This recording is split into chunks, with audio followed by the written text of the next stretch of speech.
how we protect our country.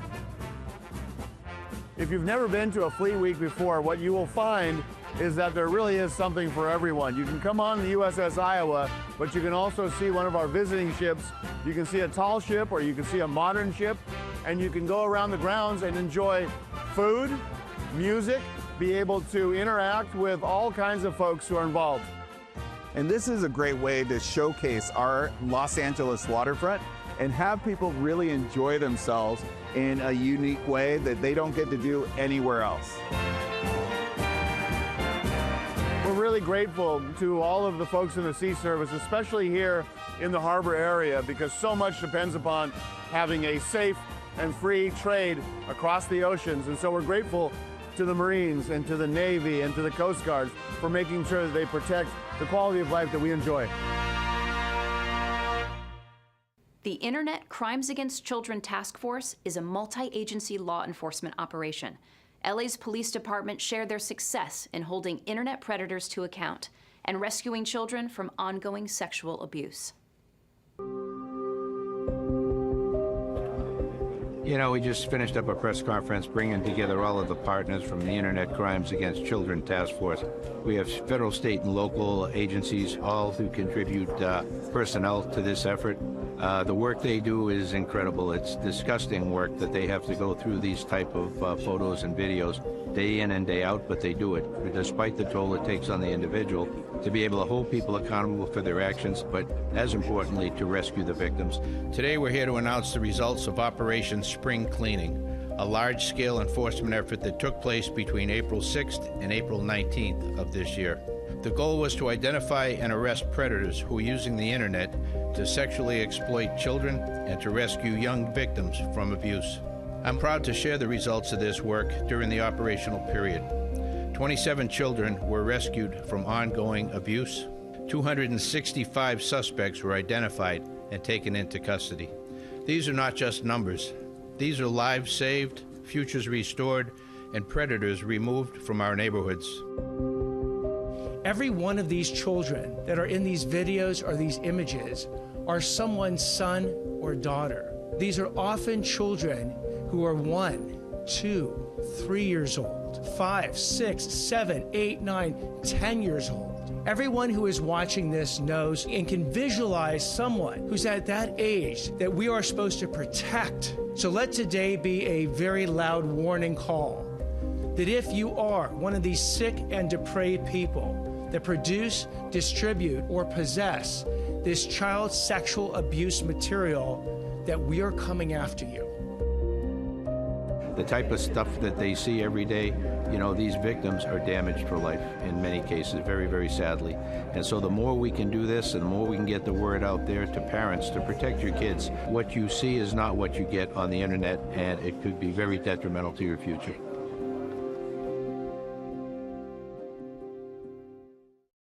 From a neighborhood brick-and-mortar store to selling online is easier said than done. Councilwoman Heather Hutt joined Operation Hope in Leimert Park, where around 50 storefront businesses are getting a hand to get e-commerce ready.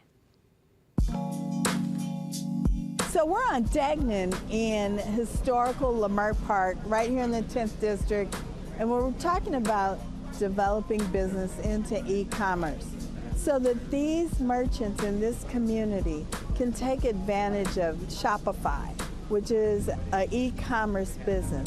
And that's really what it's all about, giving folks the opportunity to see what they have and giving folks the opportunity to sell outside of your little neighborhood. We have a jewel of a community. This is like the Black business district, and the only thing that's missing is that we don't have the PR, we don't have some of the know-how that's necessary, and more importantly, we don't have the funding. I'm in collaboration with Operation Hope, and they have given us a grant for $1.2 million.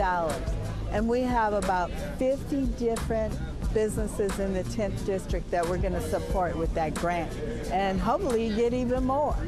We just got a whole wealth of knowledge, you know, just letting us know about the resources that District 10 and Operation Hope have for the community. With the help of city officials like Heather Hutt, she was able to go out there and use her relationships to bring something like that back into this community. at the time that we need it most, right before we have all of these amazing sporting events, unquestionably the best thing that probably happened to this area in a long time. Just knowing that there's resources from the community to help strengthen the community and help us thrive, it's more than my heart can take, so I'm really grateful. It's great to have the local businesses come out. Even the Merchant Association president was here in Leimert Park so that they could learn about what is available to them. We're in a partnership, and our job in government, CD10, is to make sure that all our businesses thrive. LA City Council honored the contributions of Jewish Americans to LA and beyond as part of Jewish American Heritage Month. This year honored composers who fled Nazi Germany and rebuilt their lives in the US, giving Hollywood and the world incredible music in the process. So we're here today to celebrate Jewish American Heritage Month, which celebrates the entire volume and diversity of the Jewish community and their contributions to America. And particularly JAM, Jewish American Heritage Los Angeles, celebrates the contributions of Jewish Angelenos. And that's why the theme this year was about composers who, in fleeing oppression in Europe under Nazi Germany, came to America and built a new life. And in building a new life, they actually built the most iconic songs in Hollywood.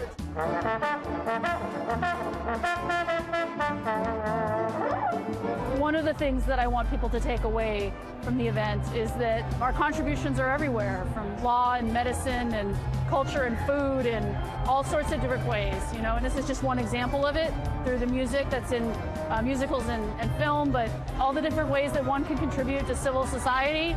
Jews are there and participating and engaging and leading. Just want to honor and recognize that and lift that up today. The great thing about living in LA is it's such a beautiful melting pot. We're lucky to live in a city that's very multicultural, and it's important for every community to understand everyone's story and be able to actually celebrate their story. To be able to celebrate Jewish heritage, especially they brought in the idea of composers and people in Hollywood, and to be able to show and introduce that a lot of people don't know the history of musicians that happen to be Jewish that have played such an important role in our culture and, you know, and life. So I think that the standout points is something that was built into the mission of Los Angeles Jam, which was to be inclusive of everybody, not just to have Jewish community support ourselves.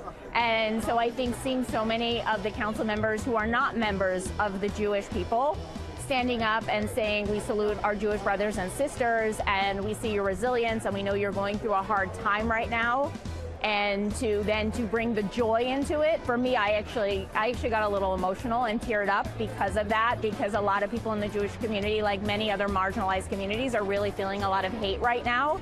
And to see LA City come together, I just thought this is what Los Angeles is about, this is what Jam LA is about. Summer increases heat stroke danger for children. An update on debris removal in the Palisades. And a heart attack survivor reunites with LA City firefighters. These stories up next on City Beat.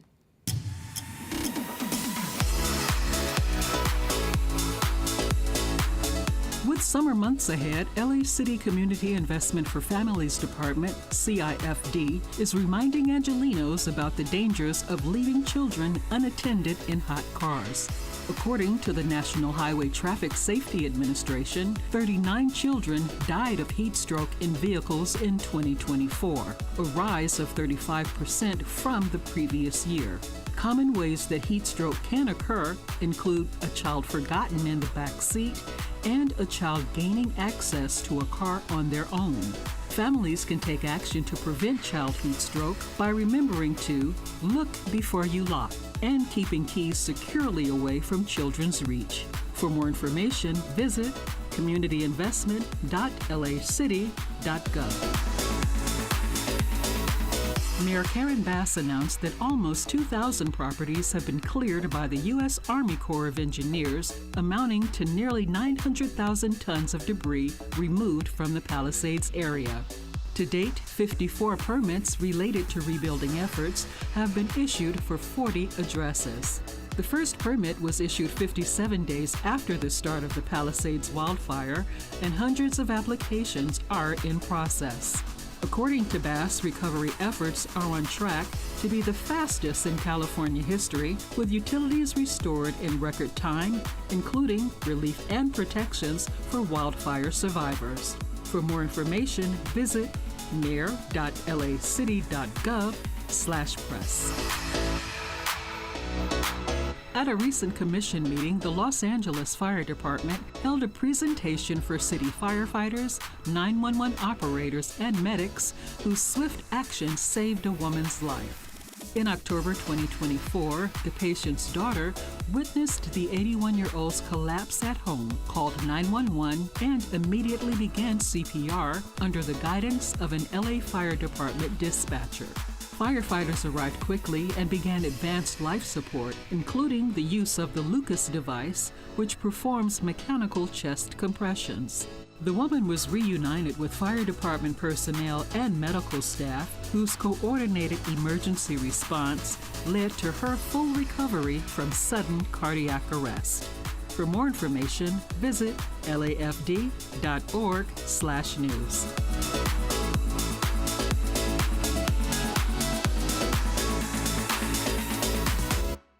Firehouses across the city opened in celebration of Fire Service Day. The annual event gives community members a chance to peek inside, learn more about their firefighter teams, and thank them for all they do. Today is Fire Service Day. The communities get together, fire stations open up their doors so people can get to know their firefighters.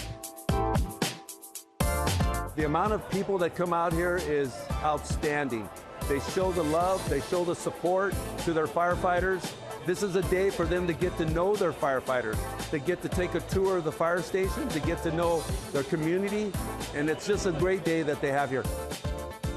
For a lot of people, it's an opportunity to come and say thank you to the firefighters, but in reality, it's an opportunity for us, as your fire department, to say thank you to our community for all your support. Ask a firefighter what it is we do. We can sit down and we can explain it to you. We can actually get hands-on tools and show you what we're doing. And all those things that you have a question about what happens in a firehouse and how we respond to calls will be answered for you today.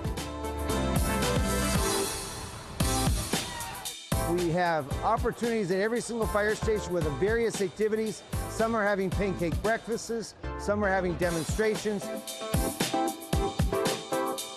A twofold accomplishment here today. We get to thank our local firefighters for all of their great service, and it's also an opportunity to raise money for the beautiful community of Toluca Lake. It's like a fair, but a community fair. I tell the people it's a time they can come by and tell the fire department thank you, personally. You know, like you say, hug a fireman, come by and talk to the firemen. They love to hear from you. So that's why I'm here.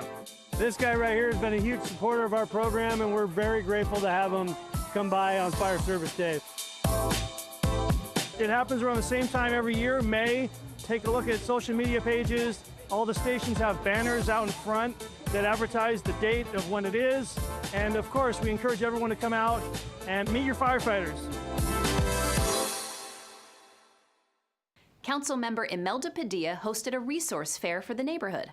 At this family event, community members could enjoy the park, connect with therapy animals, and take a deep breath. It was all part of Mental Health Awareness Month in Arleta. Today, Council District 6 is in the beautiful community of Arleta at Brantford Park. I'm excited to be here. I'm super happy rocking my Brantford Park sweater. This is a family event.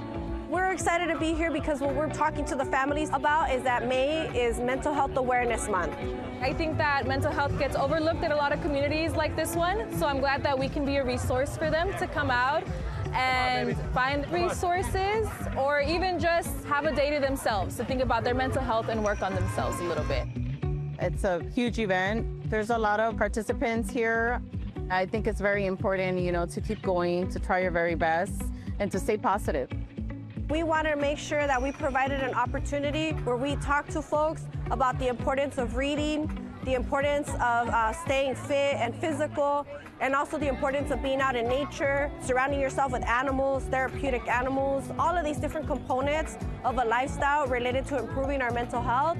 That's what we put together here. Don't be afraid to come out and see what's going on in your community. We're really here to work for you. We're public servants here at the rec center, here at the council office, so we want to put these things on to help you. So please come out, please ask questions. We're happy to serve. To learn more about what we're up to in CD6, you can follow us on social media at CD6 Los Angeles or our website to learn a lot more about what's going on in CD6. The reflective environment of McGroarty Arts Center is perfect for nurturing creativity. Participants at a recent hands-on workshop contemplated memories and traditions as they crafted old items in a new way, creating their own memory jars.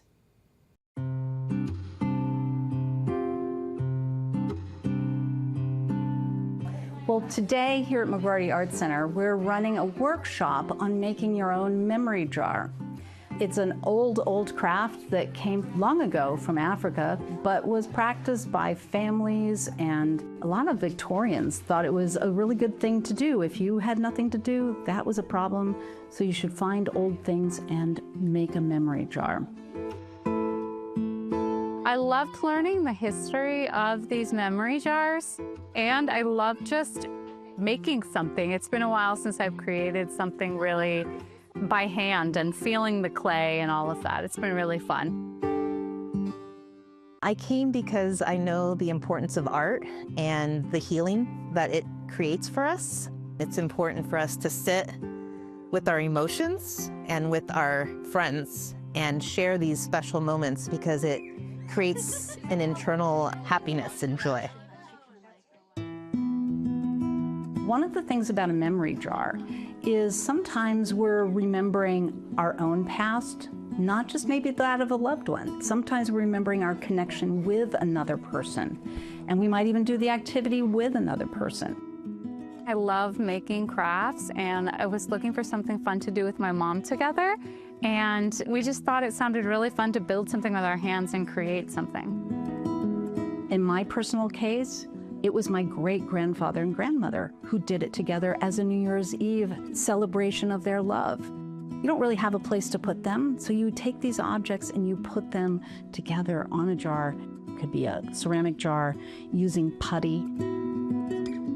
So I brought some shells that I had picked up in Hawaii on a family trip we took. It was meaningful to me because my sister passed away, and I took this trip with my sister. It was meaningful to put them to use in another way and think of her memory while I'm making this.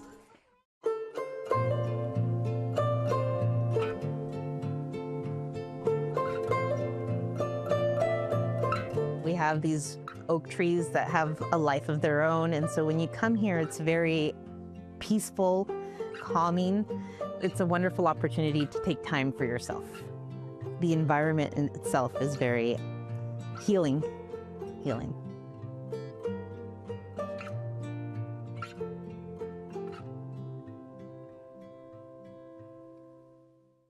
LA City's Department of Recreation and Parks has a wide variety of activities across the city.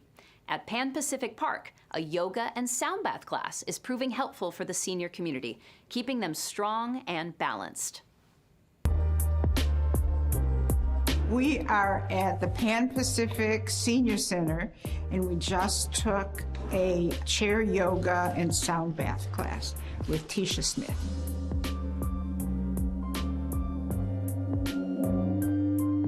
I just taught a yoga and sound bath class for seniors, and it was chair mobility. So we worked on strength and balance, a little bit of light stretching, meditation, sound healing, and then a little bit of community cultivation.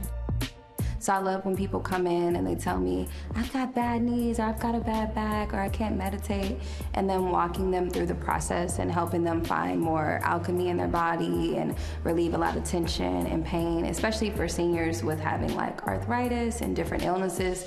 So I love being able to show people that they are capable. I'm retired and I wanted things to do to move and to keep me involved in the world. It was very interesting because when we first took the class, when we first came in with Tisha, basically what she does is we meditate first, and then we do chair yoga, and then we do sound bath, and then she has these cards that are sort of affirmation cards that we read and discuss, and it's kind of a little bit of group therapy, actually. We close the session with reflection cards.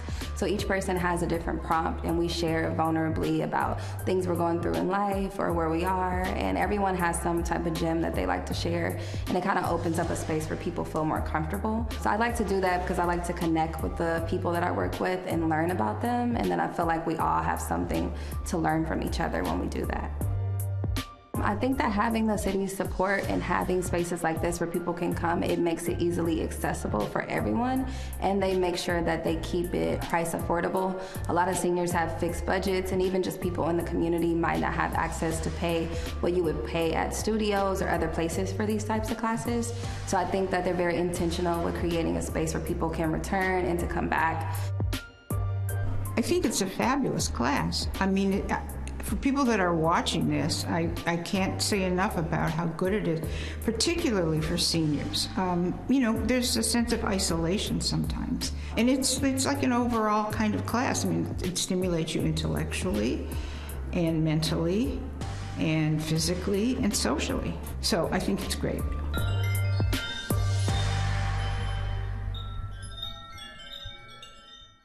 In this week's feature story, we continue our series on the Department of Cultural Affairs Neighborhood Art Centers, focusing on the Barnsdall Junior Art Center.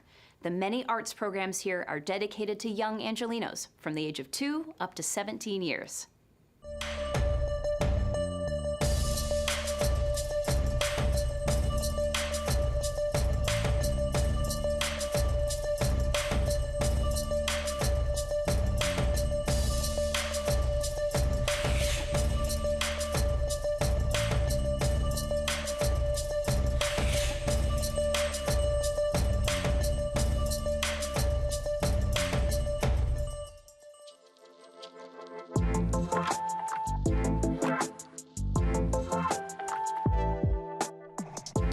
You know, most people don't realize when they come to the Barnsdall Art Park that we have our Barnsdall Art Center and our Barnsdall Junior Art Center.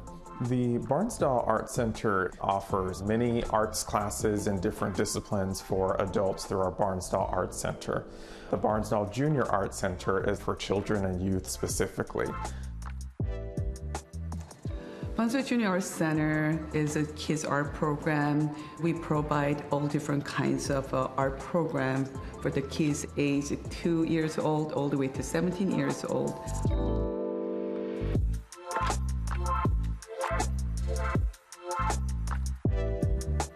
Barnsdall Junior Art Center was opened 1967, and Barnsdall Art Center actually started earlier than BJAC.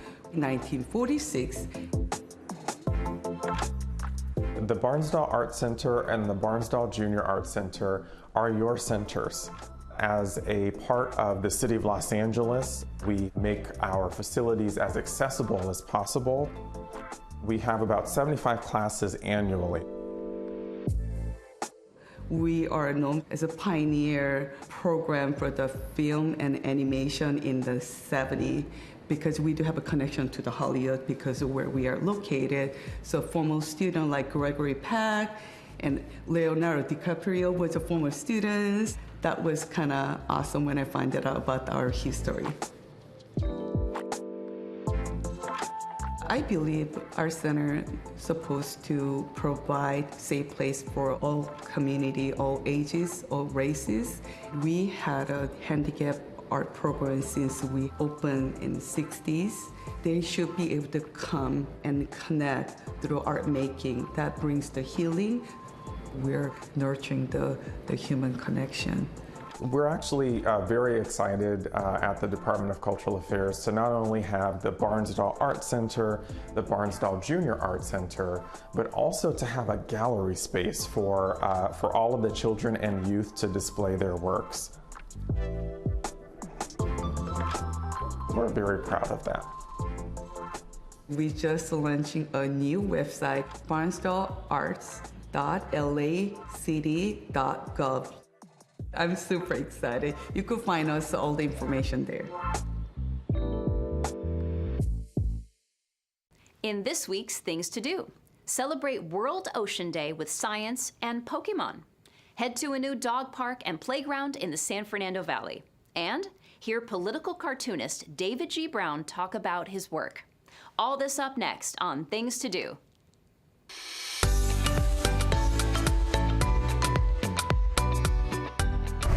To celebrate World Ocean Day, Cabrillo Marine Aquarium is hosting a fun and educational event inspired by the world of Pokemon. Explore the science of water-type Pokemon and learn how many were inspired by real marine animals found in SoCal. There will be ocean-themed science connections, a scavenger hunt, fun photo cutouts, and Pokemon-style cards to collect. This event ties into the global Pokemon Go World Ocean Day and includes a beach cleanup at Cabrillo. Celebrate the ocean, marine science, and Pokemon on Saturday, June 7th from 10 a.m. until 5 p.m. For more information, visit CabrilloMarineAquarium.org. On Saturday, June 7th, join Councilwoman Monica Rodriguez and LA City Sanitation and Environment for the grand opening of Lopez Canyon Green Space Playground and Dog Park. This event will unveil the first dog park in the Northeast San Fernando Valley, along with 2 brand new playgrounds, exercise machines, picnic benches, 3 rain gardens, and much more. It's going to be a fun-filled day with food trucks on site, pet adoptions taking place, and community gathering.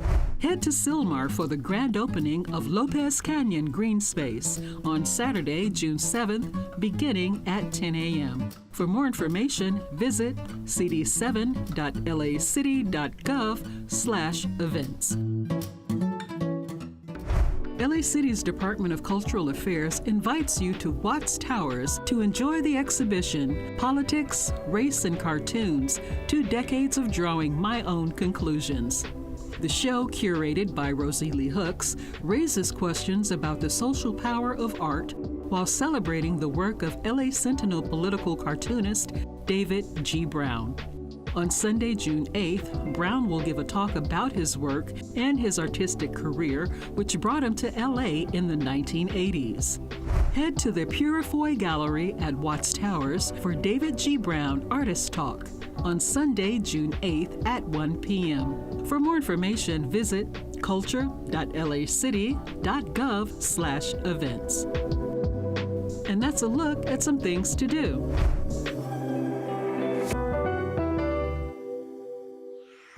And that's all for this week. I'm Susan Huckle, and from all of us here at LA This Week, thank you so much for joining us. Remember that you can watch us online anytime at lacityview.org. We're also on Instagram, Facebook, X, and YouTube. See you next time for more LA This Week.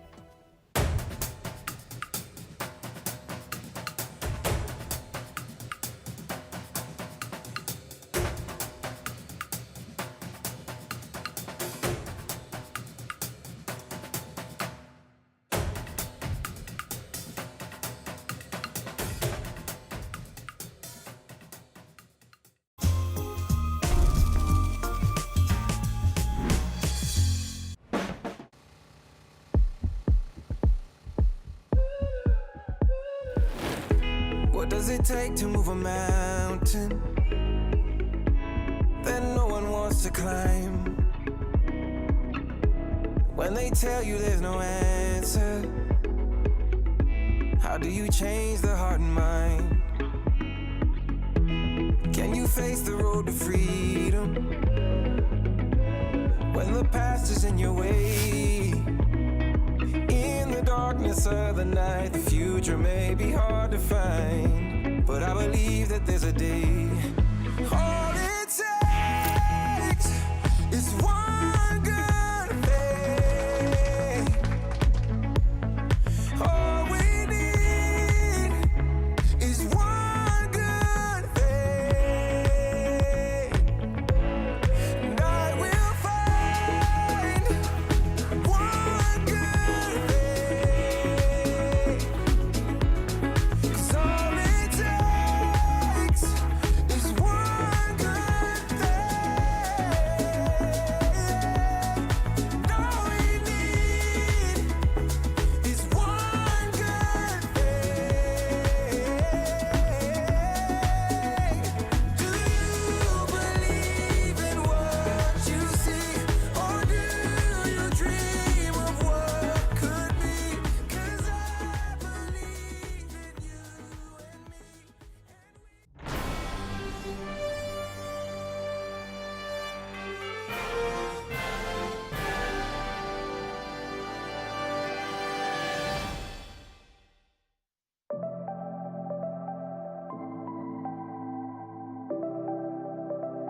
Welcome to your regularly scheduled meeting of the Los Angeles City Council. Today is Wednesday, the 4th day of June in the year 2025. My name is Marquise Harris-Dawson. I serve as president of this council. Public comment will be taken in person for today's meeting. Mr. Clerk, let's begin our proceedings by calling the roll. Yes, Mr. President. Bloomfield, Harris-Dawson, Hernandez, Hutt, Hurtado, Lee, McCosker, Nazarian, Padilla, Park, Price, Rahman, Rodriguez, Soto Martinez, Yaroslavsky. 10 members present in quorum, Mr. President. All right. First order of business. Approval of the minutes of June 3rd, 2025. Councilmember Nazarian moves. Councilmember Soto Martinez seconds. What's next? Commendatory resolutions for approval. All right. Councilmember Rodriguez moves. Councilmember Hernandez seconds. What's next? Mr. President, item 1 is an item's notice for public hearing. Items 2 through 17 are items for which public hearings have been held. The Energy and Environment Committee report for item 16 has been submitted and is available online in Council File number 25-0555. Items 18 through 23 are items for which public hearings have not been held. Please note that no action is required on item 23 for the mayor's veto message, inasmuch as the budget for fiscal year 2025-26 is pending at the mayor's office. Item 24 is a closed session item for which public hearing has not been held. 10 votes are required for consideration. All right. Without objection, that'll be those items are before us.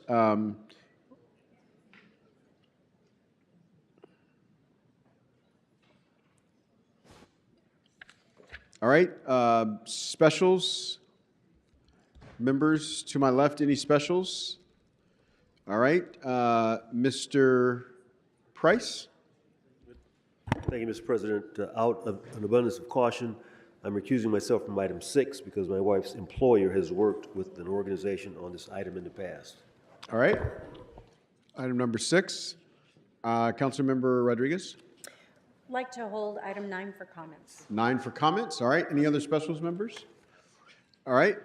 What items are available for consideration at this time? Mr. President, the council may now vote on items 2 through 5, 7, 8, 10 through 16, and 17. All right. Those items are now before us. Let's open the roll, close the roll, tabulate the vote. 10 ayes. Mr. President, the ordinance for item 16 will be held over to Wednesday, June 11, 2025 for second consideration, unless reconsidered with 12 members present. All right, what's next? The council may now consider item 9, called special by Councilmember Rodriguez for comments. Councilmember Rodriguez for comments on item 9. Councilmember Rodriguez, comments on item 9. Okay. Thank you. Colleagues, in the early stages of the emergency order, the quarterly reports that we had been receiving from the CAO made it clear that the data provided failed to emergency order. While we maintain a posture of a state of emergency with respect to homelessness, we still lack the clarity of the full scope of what this order has accomplished beyond the mayor's ability to directly contract with motel owners and service providers. The success and expansion of these operations, presenting them as outcomes of the emergency declaration overstates the declaration's impact, which to date is still unknown. And I'm making reference to the highlighting of Care and Care Plus operations, as well as the vehicle dwelling operations, which are both independently functioning outside of the emergency declaration. These are efforts that this council has organized with the CAO's office independent of the emergency order. And so while one of the criteria needed to declare the emergency order is whether or not our housing supply is projected to be at least 40% below the annual housing production goals as established in the city's regional housing needs assessment, in our RHNA numbers. If we look back at the first quarterly report and compare it to the numbers in front of us today, our housing shortfall has grown by 5%. So the emergency order has not improved our ability to construct new housing units, which is one of the measures of how we determine the need for this emergency declaration. Despite ED1, which allows for the expediting of permits and clearances for temporary shelters and affordable housing projects, developers are still struggling with the rising construction and land costs, limited access to subsidies, burdensome and confusing regulations for renting and operating housing units, and long projected timelines. In short, we have not made it, in spite of this emergency declaration, any easier for the development of new housing units in the city of Los Angeles. In fact, it remains an environment that is inhospitable to development in the city of Los Angeles. So we're not going to get out of this hole anytime soon. However, the emergency declaration has not addressed any of the structural deficiencies that have contributed to the lack of housing production. So while we are greenlighting and trying to make this a faster process, we have not created an environment that incents greater investment in housing development in the city of Los Angeles, and the numbers reflect that. There has been a slowing down of new construction here in our city.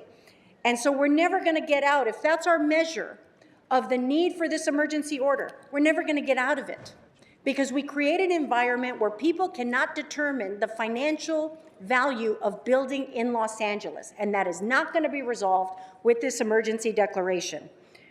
I want to thank Council Members McCosker and Rahman for introducing the motion last week that calls for a comprehensive analysis of our city departments on the true impact and value of this emergency order.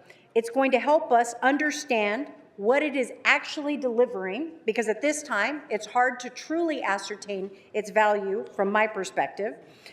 It will help us understand what it achieves and what would occur if we allow it to finally expire. This council has an opportunity to really start leading on this effort. And while homelessness remains one of the most urgent challenges facing our city, and we must address it and move with the sense of urgency that it deserves, we cannot any longer continue to rubber stamp this emergency order without really reflecting the true changes that need to be made to make it effective. Because declaring it an emergency hasn't resolved in any expedited fashion what is at the root of some of the challenges that we face as a city, namely our housing production and our effort to more effectively and efficiently utilize taxpayer dollars for the clearing and resolution of encampments. And that's where we're at today. So I believe, colleagues, that we still have remaining before us the conversation of the motion that I introduced well over a year ago on the centralization of this work within the Department of Homelessness for our city. And that motion, I believe, will help bring convene the conversation for us to figure out what our path is to go forward. And I look forward to that being part of how we determine what our next steps are. And I look forward to that conversation ensuing in short order in our Homelessness and Housing Committee. And I look forward to the chair scheduling that conversation so that we can have a comprehensive, deep dive into how we move forward as a city. So while I will be continuing to vote no on today's quarterly report, as I have with several other preceding reports, I want to take the time to say that, again, I look forward to the findings that will come from the motions that are before us, I look forward to having scheduled to answer some critical questions that we have continued to ask, and I look forward to that informing the decisions on how we move forward, absent just rubber stamping emergency orders going forward. Thank you. Thank you so much. All right, this item is now before us. Let's open the roll, close the roll, tabulate the votes. 12 ayes, 1 no. All right, what's next?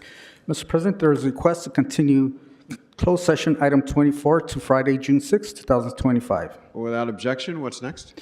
Mr. President, would council like to reconsider item 16 with 12 members present, sir, for adoption of the ordinance? Sure. Item 16 is before us again with 12 members present.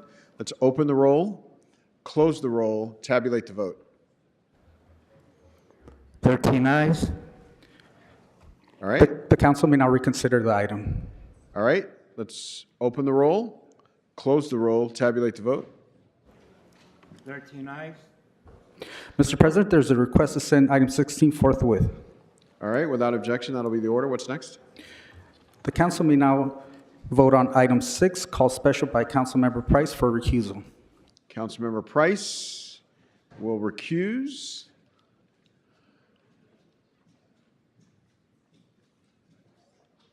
All right, Mr. Price has left the room and is off the board. Let's open the roll on this item, close the roll, tabulate the vote. 12 ayes. All right, what's next? The council may now proceed to presentations. All right, we have a very special presentation brought to us by Councilmember Rodriguez of the 7th District.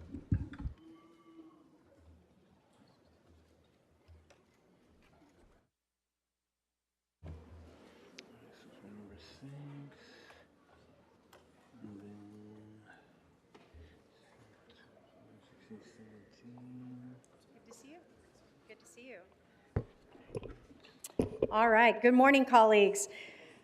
So I'm delighted to be joined today by our esteemed crew here from the San Fernando Valley, our Valley Bureau for both for LA Fire Department and our Foothill Division and Valley Bureau to celebrate, you know, when something goes right, you got to celebrate it. So often we have conversations in the council about course correcting when things go wrong or things go awry.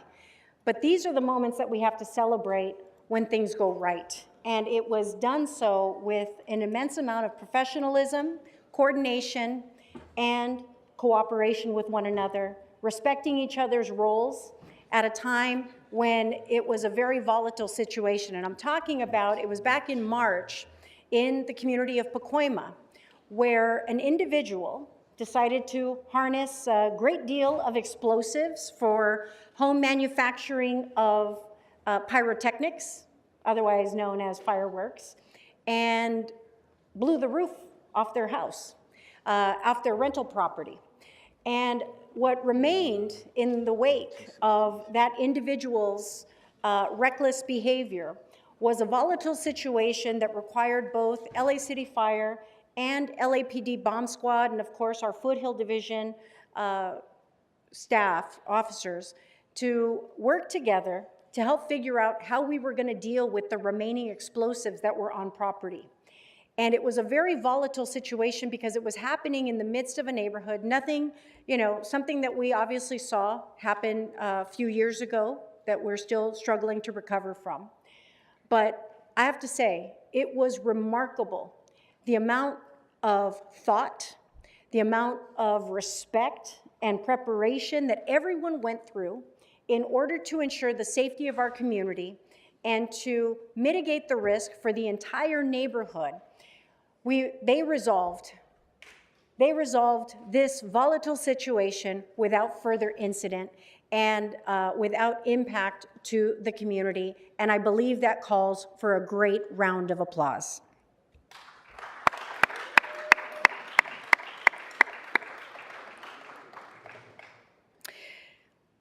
On March 20th in Pacoima at approximately 9 a.m., the LA City Fire Department responded to an explosion at a home on Remington Street. When firefighters arrived, they encountered a partially collapsed structure, smoke billowing, and a young man severely injured. Despite the dangerous conditions, our firefighters wasted no time in tending to the victim, who had suffered critical burns and wounds.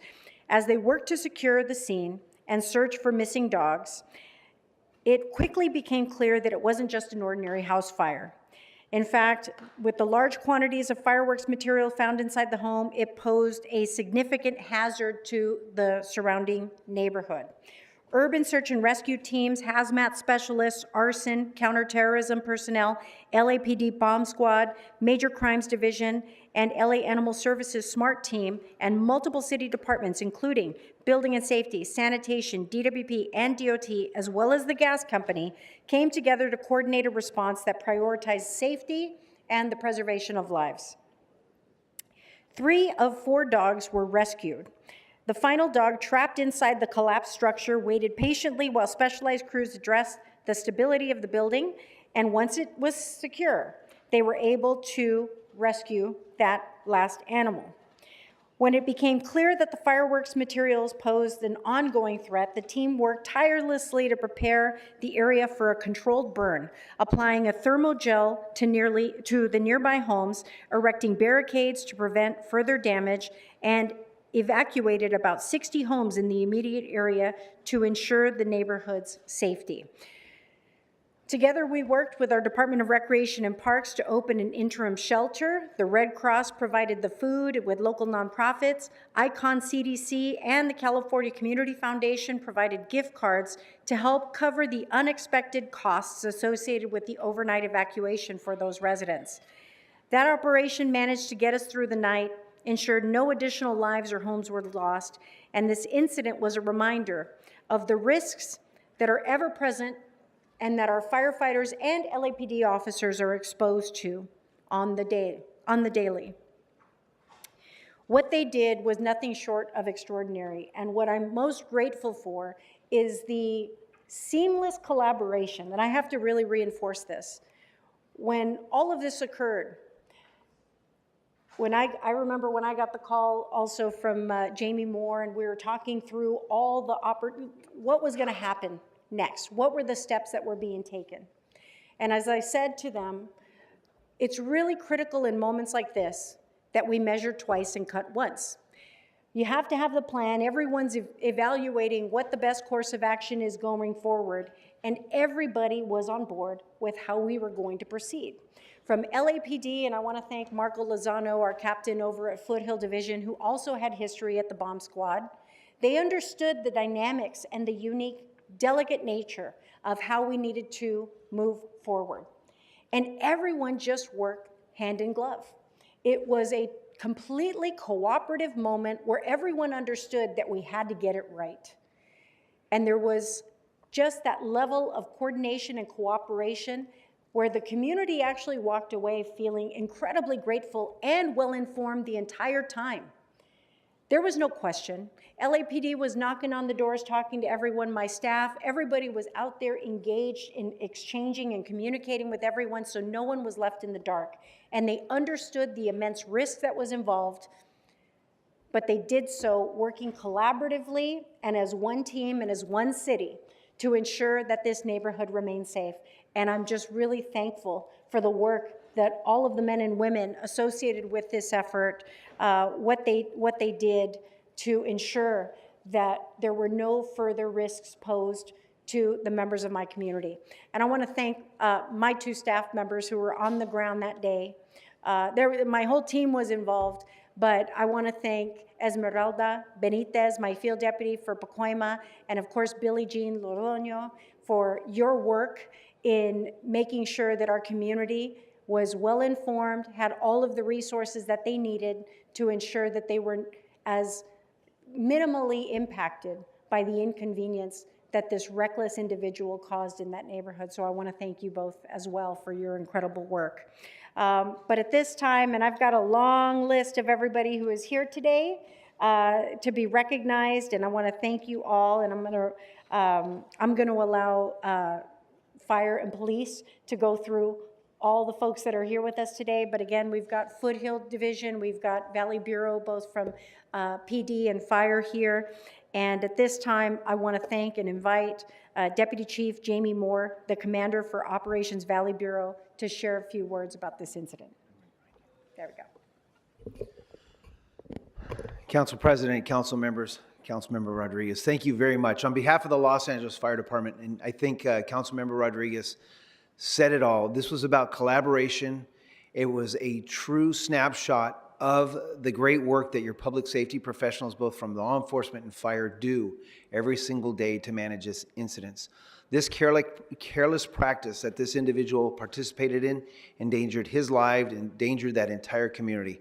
Our firefighters who are represented today responded to that incident. They were able to save this man's life. They were able to rescue the 4 animals that were there. It took coordination between the Los Angeles Fire Department and the special operations sections within the Los Angeles Fire Department, not just your community first responders, but our heavy equipment operators, our arson section, our urban search and rescue teams, our hazardous material teams, Fire Prevention Bureau. Coordinated effort from our part to work seamlessly with the Los Angeles Police Department. And I'll let Chief Kowalski talk about what their side did, but we worked hand in hand to be able to mitigate this very dangerous incident that became even more dangerous after the explosion. Because the volatile chemicals that this individual was carelessly putting together for pyrotechnic reasons all mixed together, and we were then faced with how do we dispose of these explosives without endangering the lives of that community and doing more harm to the residents and the residential structures that are on that block. And we were able to do it coordinated. Took 3 days to get it all done, but all said and done, the only structure that was damaged was the structure that was initially damaged. And the only thing damaged around those homes was one single pot that an individual tripped over while they were getting ready to get on the rig to walk away from the incident. And as ironic as that is, that's literally what happened. We were able to burn the structure, consume all of those explosives without causing any additional damage. So thank you for taking the time today to recognize our firefighters. They're very humble. They'll tell you that this is just another day for them, but we really do appreciate the time and effort you've taken to recognize our efforts and what we do for you every single day. Chief Kowalski. Good morning, Council President and members of the City Council. Just to add what Councilmember Rodriguez and Chief Moore said, this was a very intense but methodical operation over the 3 days. We've evolved as a department in dealing with incidents like these, and our reliance and partnerships with not only our city family to include the council district, emergency management, and the fire department, but also our federal partnerships. We consulted with them early on to how we were going to assess this problem. We took our time. We used all of the available resources that we have, along with the personnel that we had from the Los Angeles Police Department, to work hand in hand with the community to ensure that this was handled not only safely, but with the least amount of convenience to the community. And it worked out tremendously for all of us. And moving forward, there were lessons learned also from this incident, but more importantly, in talking to many of our federal partners around the country, this incident will be used as a best practice because it was unprecedented on how we handled and extinguished this location in such a safe manner without any impact to any other neighbors around that area. So we're very proud of this. We're proud of the men and women who did all the work here over an intense period of time, day and night, and we're very thankful for the acknowledgement today. Thank you, Chiefs. And again, I'm really grateful for the work of all the men and women of the Fire and Police Department and all the city family that were involved to mitigate the additional exposure that this incident posed on the rest of the neighborhood. You know, Pacoima is a very humble, hard-working class community that often struggles with a number of socioeconomic impacts that make life challenging on the regular.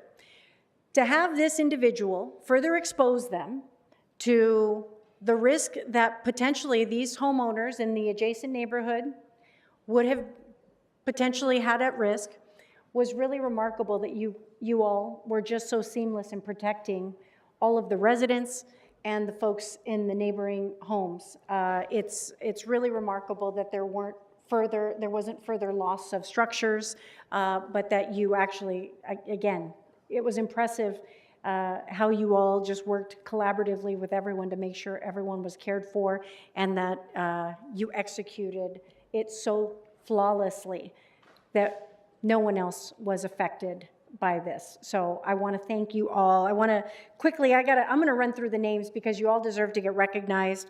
From our LAPD Operations Valley Bureau, we have Captain Marco Lozano from Foothill Division, and Andre Rainey, Sergeant Ojeda, Nielsen Jatico, William Niemeyer, Randy Camacho, Jesus Roman, Ilya Karpin. From LAPD's Emergency Services Division, Captain Mario Mota, Lieutenant Robert Beckers, Trina Bluff, Armin Jose, Nicole Bostillo, Jessica Gutierrez, Vicente Lopez, Eric Quirk, Charles Windsor, Michael Bars, Javier Garcia, Jonathan Lozon, and Major Crimes, Laura Curtin, Roger Allen, Douglas Beard, Jerry Torres, Jay Coe, Shannon Curtis, Christina Montoya from our fire department, Guy Tomlinson, Chief Scott Hilton, Dan Castillo, Michael Fortini, Adam Van Gerpen, Dennis Lefebvre, Michael Catalano, Richard Deedy, Sean Davis, Hassan Abdul-Jabbar, Gordon Caesar, Daniel Stark, Blas Chavez, and Wes Schroeder. Thank you all so much, and of course our street services and everybody else that was involved, from Rec and Parks to my staff. Thank you all very much for your incredible work. Thank you. Thank you so much, Councilwoman Rodriguez, and thank you to our fire and police teams that helped us with this very important event and very critical event. And again, thank you, Councilwoman Rodriguez, for bringing an example of when our folks are working together and getting it right, because we get so few examples of that. Thank you all so much, and another big round of applause. Thank you.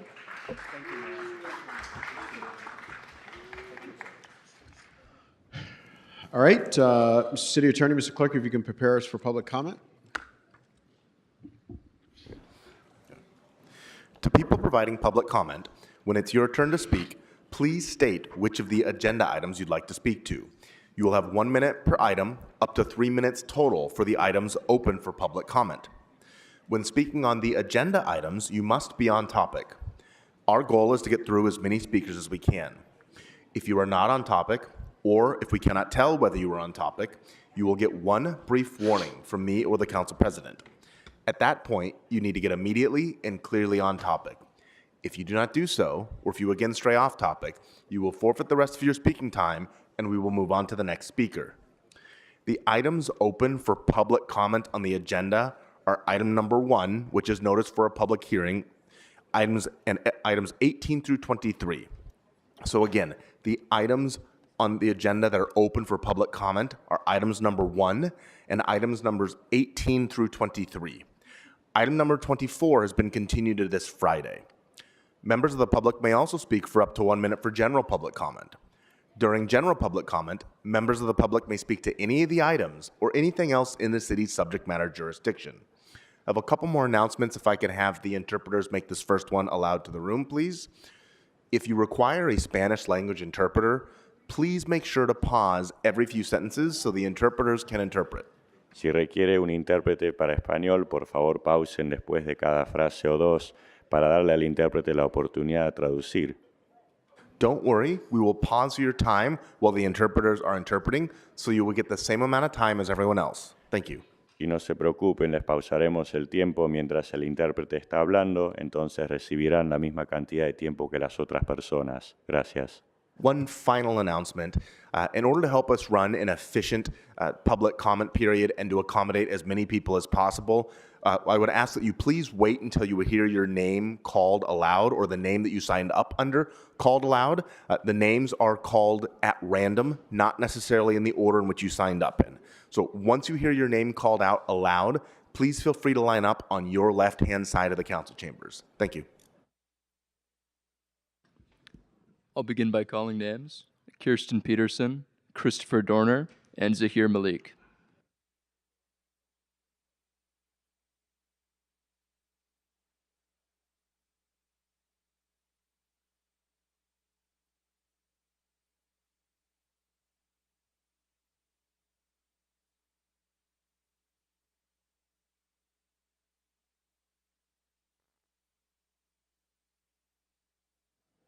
Good morning. Which items would you like to speak to? Good morning. Is regarding child morale trainings. My name is Zahir Malik, and I'm with MDM Muslim Community, Los Angeles. The moral training of the kid is essential to have a good progeny. God has made emphasis on it and has taught us many prayers for kids. Here are some of them. And keep me and my children away from the worshipping of idols. Surah Ibrahim. My Lord, make me observe prayers and my children's too. Surah Ibrahim. Our Lord, grant us a spouse and the children's the delight of our eyes, and make each of us a leader of the righteous. Thank you, gentlemen. God bless you guys all.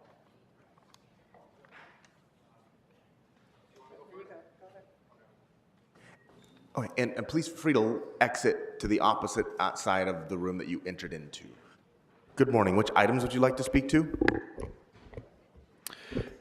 Yes, good morning. Let me have all multiple items open for public comment as well as general public comment.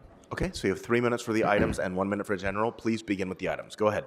So beginning on 18, and I'll walk you through the rest, this was actually a property discussed at the Judge Carter case for removal from the RAP program.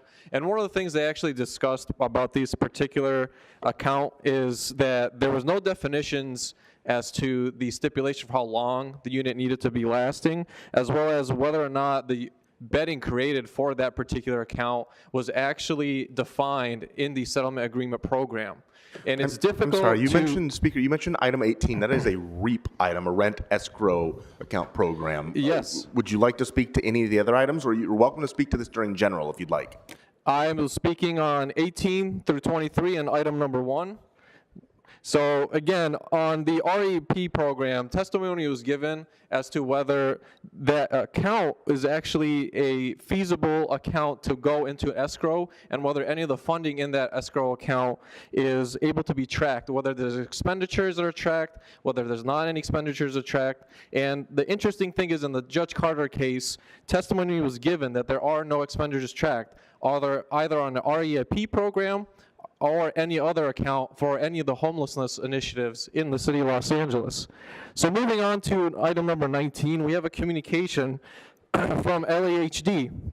And again, it's another property under the settlement agreement that was not defined clearly as to whether the bedding that was used at that property was clearly defined as what constitutes a bed, who has management supervision of the bed, who has tracking of the expenditures of any of the properties, including the one on Oxnard Street.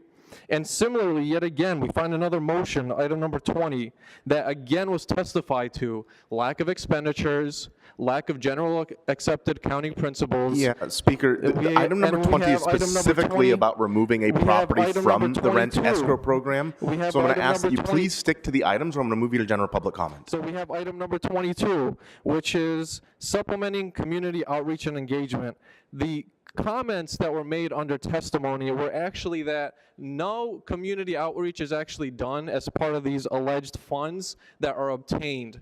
There's nobody actually going into the community doing any sort of intake, nobody actually doing any sort of tracking as to who's getting these alleged program services, as to how well they're doing after receiving the alleged program services, as to how much time and money was spent on each of the outreaches.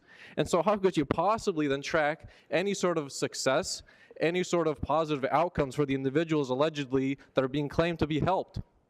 Well, Judge Carter has very clear stance on that, and so do all the testimony from all your deputies. They all say it's fraud. They all say it's non-existent. They all say it literally, we knew it's fraud, and we continue to perpetuate it anyway at the behest of the city attorney's office. And now, with that, it makes a great transition to the general public comment aspect of all this, right? Which is, who is at the helm of making all of these contracts and knows where the money's going and all the fraud occurring? Who is the general counsel for the city? Well, gee golly, by and large, it's the city attorney's office. So who do you think knows from day one that all this criminal racketeering of fraud is going on? From all the real estate deals happening over a 55-year span with interest not being clearly defined as to whether it's fair market or whether it's a proprietary equation you pull out of your ass and what the hell it means and who gets that money? Nobody has defined it. It was testified to as such by Szabo, by the chief mayor, deputy by the mayor that was hired to oversee the homelessness initiatives. And the $2 billion is a drop in the bucket over the long 55-year term span where it's trillions of dollars, where it's guaranteed profit going. And when the city can't pay that in cash settlements, they have to pay in kind via assets that they turn over to private entities. In this case, it's developers, to which Heidi comes from the banking sector and had affiliations with the Enron corporations to commit fraud. Next speaker. Before the next speaker, I'd like to call a few more names. Muhammad Suleiman, Christina Cardenas, and Bob Minton.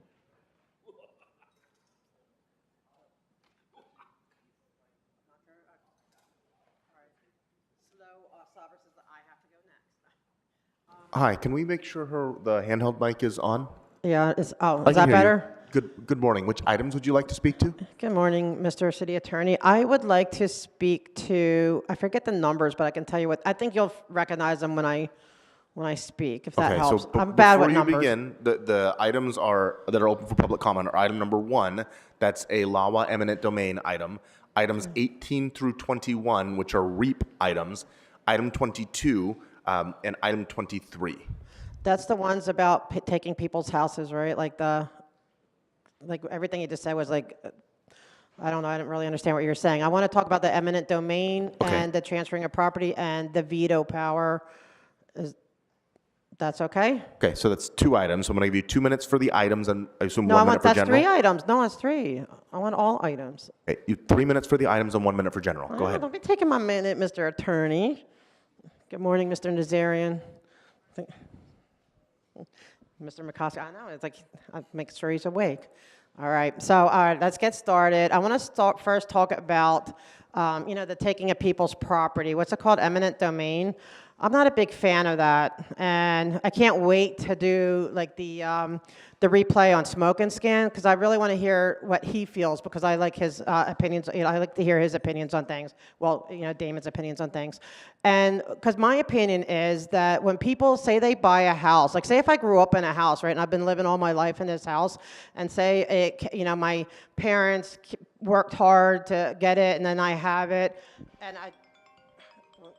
I think it's just horrible that you guys can just come and take it from me, because you need whatever. And I'm not saying, I understand sometimes that you have to do things, and you need land and everything, but you would think with all your city planning that you would have planned a long time ago what you would have needed or try to work it out. And then I worry on the flip side when you're going to take people's land that are you just doing it as a grab and not being really considerate of who's living there? And I understand, I know Mr. Price's wife helps with those kinds of transitions and everything, but So you've exhausted your 1 minute on item number 1. but isn't there 2 of them? I think there's 2 of them. There's only one? Okay. Thank you, sir.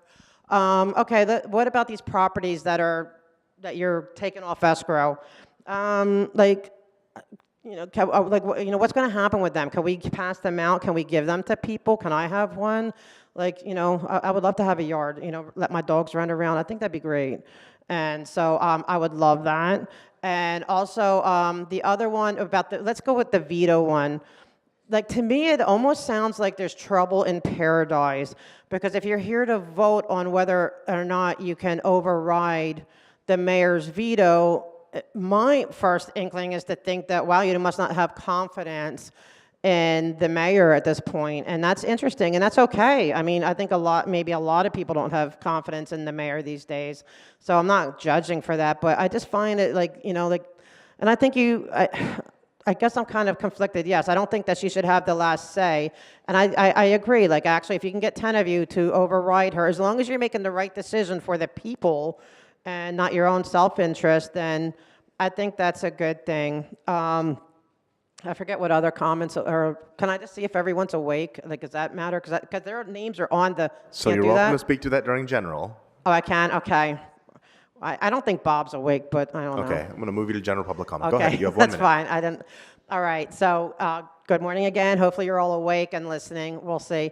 But I have a permit for a peaceful protest. We're protesting against the abuses of family separation and ADA abuses on L. Ron Hubbard Way. I think you've heard me talk a time or two, once in a while, about these abuses and about the abuses of Scientology. I am, of course, being fair gamed. Of course, they are coming after me in different ways, which I'm not surprised, but I believe it so much in standing up for the victims that have not had a voice, or they're still struggling to find their voice, and I'm willing to take those slings and arrows or whatever for the victims. But I just want to let you know, I am not suicidal. I am not, so if anything happens to me, okay, I'm telling you, I'm being threatened, okay? But Jennifer Kroskoff, who is a Scientologist, is helping us out, so I'm thankful to her. Thank you, and shout out to Smoking. Next speaker.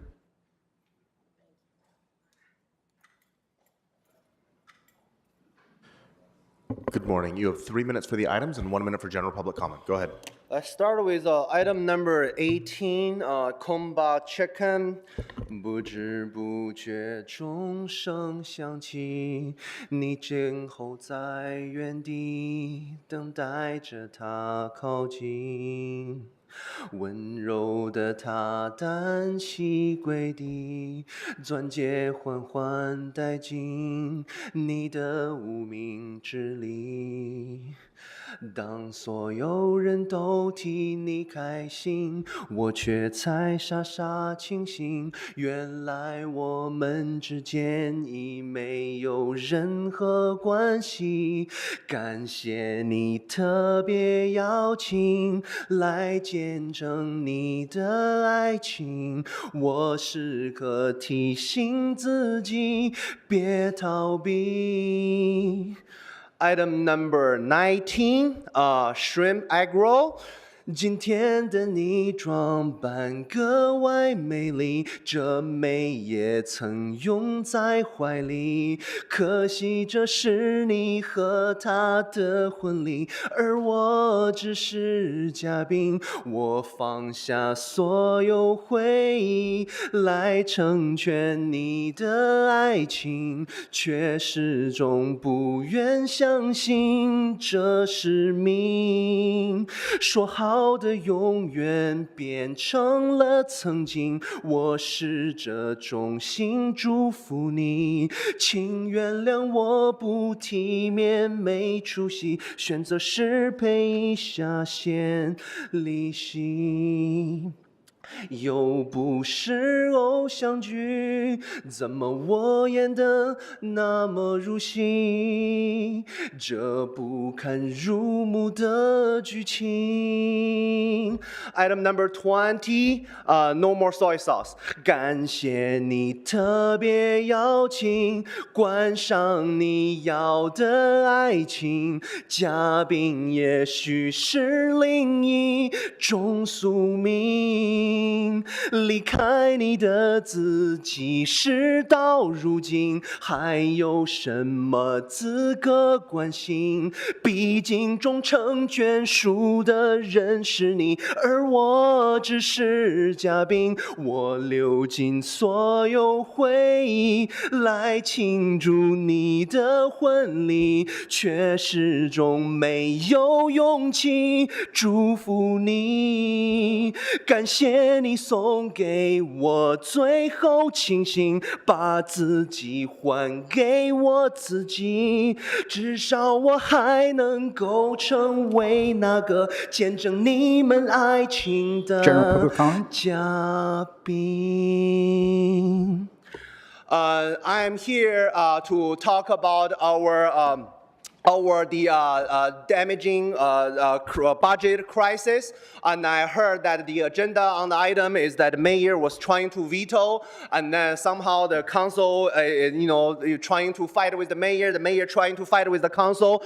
Nobody can figure out, how to deal with the budget. Well, let me tell you who knows how to deal with the budget, especially for all the smoking scan listeners, that Council Member Spindler is the expert dealing with the budget. He will make sure that the city does not waste billions of money to go to homeless while your homeless population continue to go up. Our council member Spindler will make sure every single LAPD officer like Sergeant Duarte, they will have enough overtime to take down the gang, to take down the rapist, to take down the shooter, to take down all of those illegal activity in the city. Thank you very much, council member Spindler. Speaker, your time has expired. And as we always say, if you would like a foreign language interpreter, all you need to do is let the clerk's office know 48 hours in advance, and we will do our best to accommodate that. Before the next speaker, I'd like to call a few more names. Stacy Segarra Bollinger, Thomas Dion Bailey, and Adam Siegler. Good morning. Which items would you like to speak to? General public comment. Okay, so you have 1 minute. Go ahead.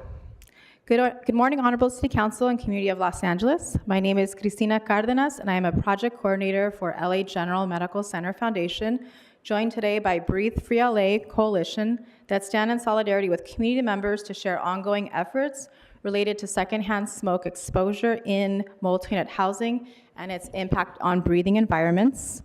1 out of every 3 non-smokers who live in rental housing are exposed to secondhand smoke.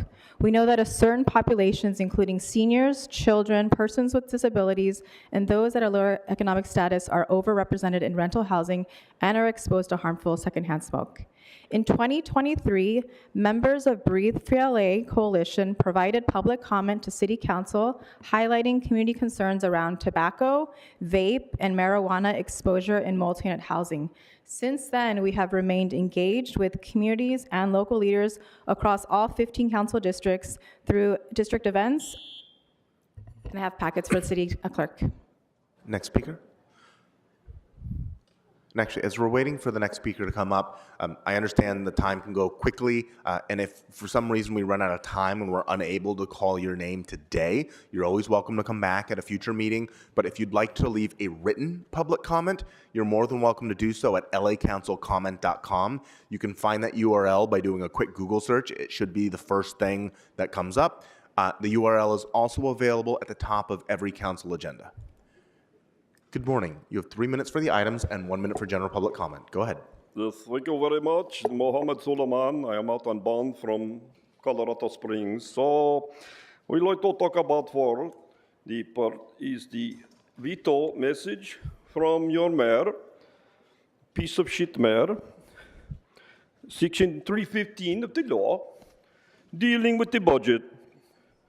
The budget is filled with fraud, and I know when I was talking to the FBI the other week, they told us that the mayor is under federal investigation. Let's give FBI a hand. Very good, thank you. And I appreciate the fact that our mayor is going to hold special meeting regarding the budget and regarding security. Also, the other thing that we like to mention in the budget, and motion by Ulises Hernandez, is to have more snacks available so you can have more eating pleasures. It will increase attendance to the meetings. Now we have eminent domain. I know that very well from my country. I come from Egypt. I know very much about the eminent domain. They come by, the secret police, they go, hara, haraba, harabara, harabara, hara. And I say, harabara, hara. And then what you do is they cut off your right hand, and then they offer you money for your property, and they buy your goats. And that's what they do. They take your entire herd, and they take your house, and they deport you and then I come to United States of America with visitor visa, and I apply for a political asylum as a refugee. This is what item 1 is. It is what this is. All the authorization regarding the termination of the right to property, the right to free speech, and the right to civil rights. You see Marquise, he don't even pay attention. I can do anything. I can go fuck. Now I go to So stick to the agenda items, or I'm going to move you to general public comment. Yes, I did try to do this, that's all. Now, we now go, I apologize, my English little bit. Number 22, for the funds to steal for gang prevention. First of all, you have to go give a shout out to the gang. This is what we do, so this is what we're going to do. This is Eunice. She taught me this before. This is what we do. See that? This is what we do. We support the gang initiative because we want to take the people off and put them in the tents to sell the goddamn methamphetamine. This is how we do it. This is how we do. Number 22. We take and sell the drugs through the nonprofit. You're being repetitive at this point. You've been warned already, so I'll move you to general public comment. This is what we do. Go ahead, you have 1 minute. Number 22. So now, this is what's left of my sprinkler in my backyard, everybody. It exploded on Tuesday night. The work of City Hall. Let's give City Hall a hand.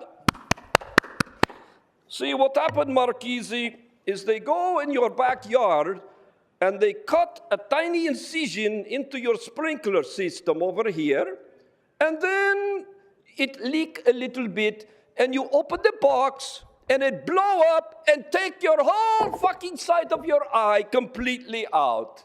This is what City Hall do. Now, how does City Hall do it? This is what we do. We will kill you if you don't support our nonprofits. The FBI is blind. They don't give a shit. They won't call the witnesses. I wish I had more time, but I want to tell you that we have the perpetrator on camera. Speaker, your time has expired. And as we're waiting for the next speaker to come up, Mr. Spindler, you are now disrupting this meeting. I am trying to address the audience and make an announcement. Do not disrupt this meeting again, or you'll be subject to Rule 7, Rule 12, and eligible for removal. You have been given your time. We do not need to hear from you anymore. Ladies and gentlemen, we appreciate your patience. Obviously, the views stated by any speaker do not necessarily reflect, and particularly the last speaker, do not reflect the views of this city council. Obviously, some of the things that you may hear, especially the last speaker, are offensive. The fastest way to get through it is to just let it play out. We do apologize. It is more embarrassing for him than it is for anyone else. Good morning, Speaker. I know it's a difficult act to follow. Which items would you like to speak to? I just have a general statement. Okay, you have 1 minute. Go ahead. Good morning, Council President Harris, Dawson, and members of the council. My name is Thomas Dion Bailey, and I am a renter in Council District 10. I am also a member of Black Women for Wellness. I'm writing today to express my strong support for updating the rent stabilization ordinance with a more balanced and fair formula that protects renters while ensuring small landlords can continue to maintain their properties and relationships with tenants. As a renter in Los Angeles, I value stability and the ability to plan for my future without fear of being priced out of my home. Like many others, I'm not asking for rent to be frozen. We understand that costs rise, but the current formula allows for rent increases that too often outpace inflation, making it difficult for working people to keep up, especially in a city already grappling with a housing affordability crisis. Thank you. Before the next speaker, I'd like to call a few more names. Henry Marini, Jason Jenkins, and Abdul Marsafleet bin Saul.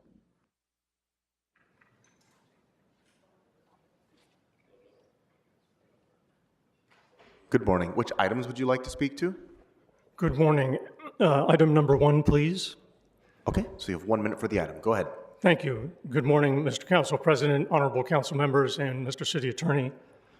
My name is Adam Siegler. I'm an attorney at Greenberg Traurig, and I represent the owners of the property at 9600 Sepulveda, which is the subject matter of the resolution for necessity. We have timely submitted a letter dated May 29, 2025, stating our objections. I would ask respectfully that that be included in the record and incorporated in my remarks here today.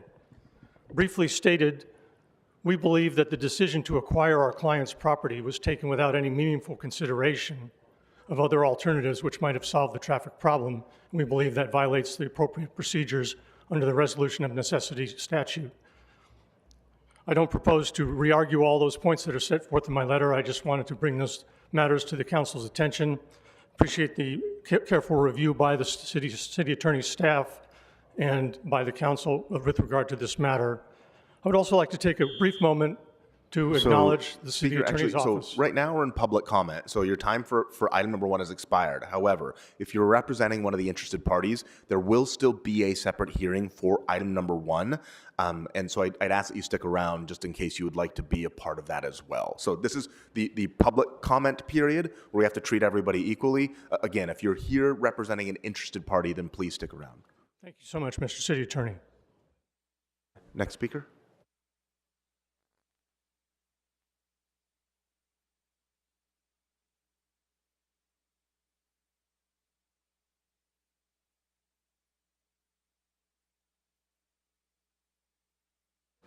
Good morning. Which items would you like to speak to? All items and general public comment. Okay, so you have 3 minutes for the items and 1 minute for general. Go ahead. Item 1 in this entire so-called agenda is a perfect example of the gross incompetence, corruption, and stupidity of sleazy Marquise Dawson and this overpaid sleazy council of buffoons. The singular item for comment on LAX environmental impact report in a city of over 4 million people is all that the short little man Dawson could think to place on this agenda. Incompetent and corrupt. Stupid, stupid, stupid. In my opinion, this impact report should be significantly funded to include wording investigating the impact on the raging homeless epidemic around LAX and the rest of the city caused by the incompetence and corruption of Sleazy Dawson out on bail and on trial, Kern Price and Heather the Hut. In my opinion, this impact report should include an investigation of the impact on the communities around LAX due to incompetent Dawson and Nithya Raman's total and complete incompetence in action that led to the $256 billion in fire damage in Los Angeles. Item 22, for $550,000 for social services should be doubled and wording added to not only address gang intervention, but also to address and investigate the sleazy council system of organized crime and corrupt pocketing of homeless funds by Marquise Dawson, indicted Kern Price, and Heather the Hut. The funds in this motion should be taken from the $1 billion LAPD budget increase of these clown buffoons voted for last year, creating the current $1 billion budget deficit emergency where thousands of LA employees will lose their jobs and social services cut. Number 23 is concerning the incompetent and hardy heart while the city burned to the ground, Mayor Bass's veto message. In my opinion, this veto message item should include wording that would veto all of today's and future votes of this incompetent, homeless, generating, overpaid, incompetent, sleazy council until there is a full investigation and indictments on why incompetent and corrupt Dawson and these idiots let the city burn to the ground via no fire equipment and why they are profiting from the billions of dollars in homeless funding. This item should include a veto of all sleazy council items until LAPD budget is cut by the $1 billion budget increase given to them by these clowns sitting here. General public comment. A couple weeks ago, Tim McCosker made a whining speech about Trump's tariffs harming the people of LA, but on 8/23/2023, McCosker voted to give the LAPD $1 billion budget increase, causing the current $1 billion budget deficit where thousands of city employees will lose jobs and services cut to the public. So when it comes to McCosker talking about harming the people, we the people demand that you sit there and shut your mouth. Tim McCosker, you are being a hypocrite. Currently under investigation, Karen Bassett, Deputy Mayor for Public Safety, under FBI investigation for making bomb threats. LA Fire Department officials recently ousted for $800,000 in credit card fraud. The head of the Homeless Authority ousted for giving million-dollar contracts to her husband's company and paying $800,000 hush money to whistleblowers. Judge Carter removing all homeless funds from the city control due to hundreds of millions unaccounted for. Okay.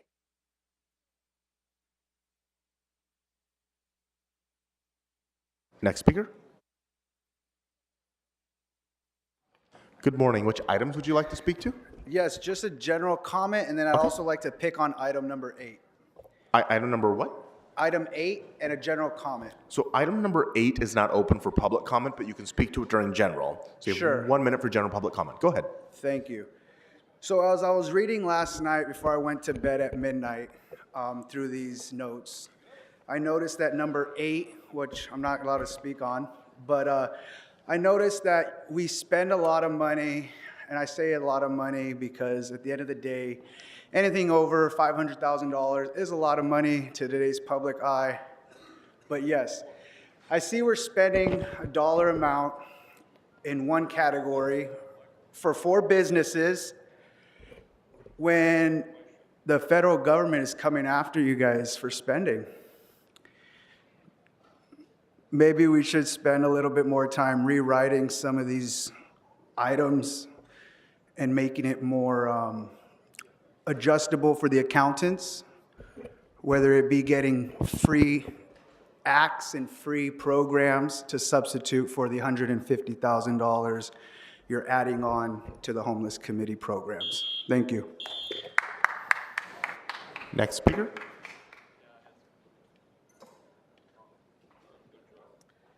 Good morning. Which items would you like to speak to? Just general comment.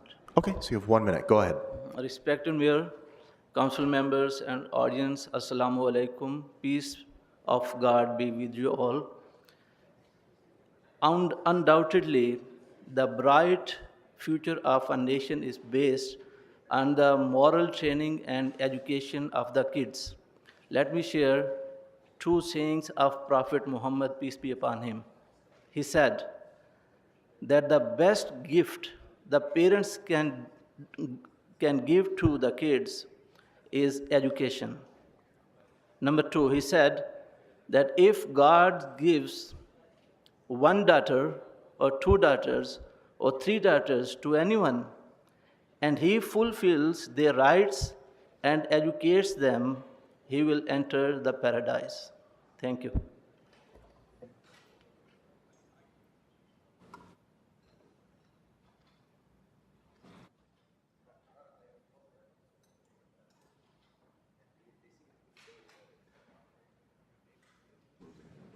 Prepared to close public comment. Yeah. All right, that concludes public comment for this morning's meeting. If there's just one more speaker, because it's Mr. Kwan, we will warmly welcome you to the podium. Good morning. Which items would you like to speak to? Welcome. I'd like to speak on all items in general. Okay, you have 3 minutes for the items and 1 minute for general. Go ahead. We've got a bunch of REAP items, and I did think it was weird that, we had an announcement yesterday that we were going to have an hour comment, a bunch of people here to speak about REAP from LA Can, and they weren't able to speak. We cut off comment 20-something minutes early. Apparently, if you're not with Coco, it's a no-go. For the budget item, we are spending $1 million in our Charter Reform Commission. I am so grateful for that, but I don't think we should waste this process. All of you should have received a letter yesterday, a coalition letter about the application process and the need to open that up officially. I did see that yesterday there was a change to the website. It now says apply today, but there's been no announcement and there is no deadline. I've done enough political organizing to know that you gotta have a deadline. Y'all as campaigners make up deadlines. It is the 3rd Friday of the month fundraising deadline. So please, I hope you all do some outreach and ensure we get a diverse pool. John, you're laughing. Do you know that out of the 7 commissioners right now, there's no Asians? We got no Armenians, Adrien. We got nobody from the West Valley, but I'm sure Bob's gonna take care of that.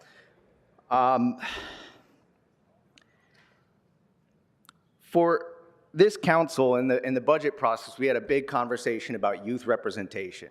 And Councilmember Padilla, Soto Martinez, Hutt, Hernandez have all been really outspoken on the need for youth representation.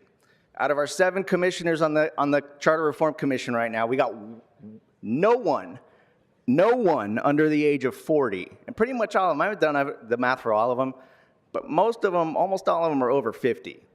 So if we're gonna get a diverse pool, we gotta get those applications in.